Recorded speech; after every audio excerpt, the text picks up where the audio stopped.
les retracements de Fibonacci sur MetaTrader 4. Donc insertion, Fibonacci, retracement. Donc par exemple là nous avons une tendance haussière.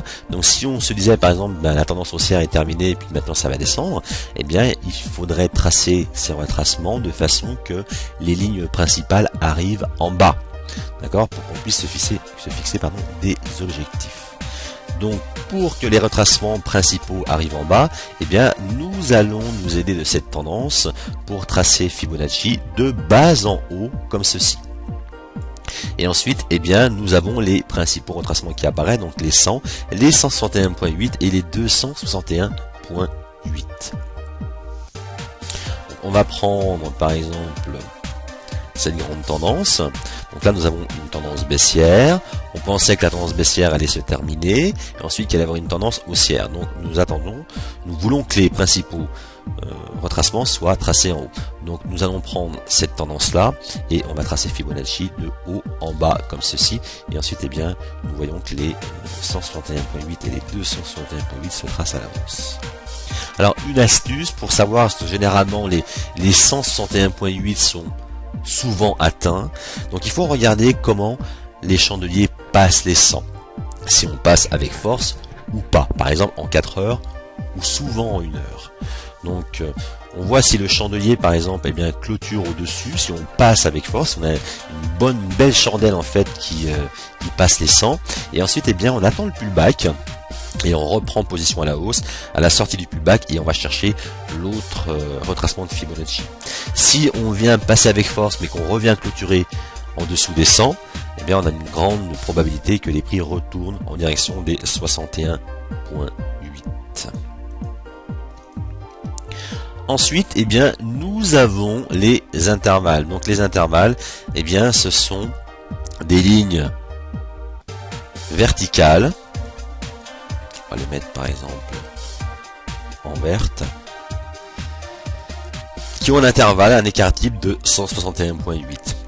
Donc personnellement je m'en sers pas, mais on peut s'en servir. Par exemple quand on voit des gaps, eh bien on peut se dire que ces gaps vont revenir dans un écart type de 161.8, dans un écart type de Fibonacci. Donc on peut tracer des écarts types comme ça et puis eh bien veiller à revoir les mêmes configurations se répéter. Donc bien évidemment on va repérer une première configuration, un gap, un arami ou quelque chose comme ça, et on va commencer eh bien son retracement à partir de cette configuration. Et ensuite eh bien nous allons aller voir, et ensuite nous allons aller voir si sur les autres retracements apparaît eh bien la configuration que l'on recherche tout simplement. Ensuite nous avons l'éventail. Alors l'éventail, par exemple ici nous avons entre un plus bas et un plus haut, et ensuite nous avons eh bien l'éventail qui s'écarte de plus en plus. Et bien c'est pareil, l'éventail va nous servir de support et de résistance, donc faire attention aux effets ressorts, essayer de le tracer un peu différemment. Généralement c'est entre un plus bas et un plus haut, et comme ça il pourra vous donner les futurs rebonds des prix. Ensuite nous avons la courbe de Fibonacci. Alors, on va prendre par exemple un point ici jusqu'en bas ici, et ensuite eh bien nous avons aussi des arcs qui s'affichent, qui ont aussi un écart type du nombre d'or, et on va pouvoir aussi s'en servir eh bien de support et de résistance pour pouvoir eh bien appréhender et anticiper la progression des prix. Et après la courbe nous avons l'expansion. Alors l'expansion, on remarque un début de tendance haussière, donc on le trace du premier point au deuxième point, d'accord, donc on commence à avoir une montée en fait des prix, et ensuite nous avons un point d'inflexion. Ça veut dire que nous avons une théorie de dos.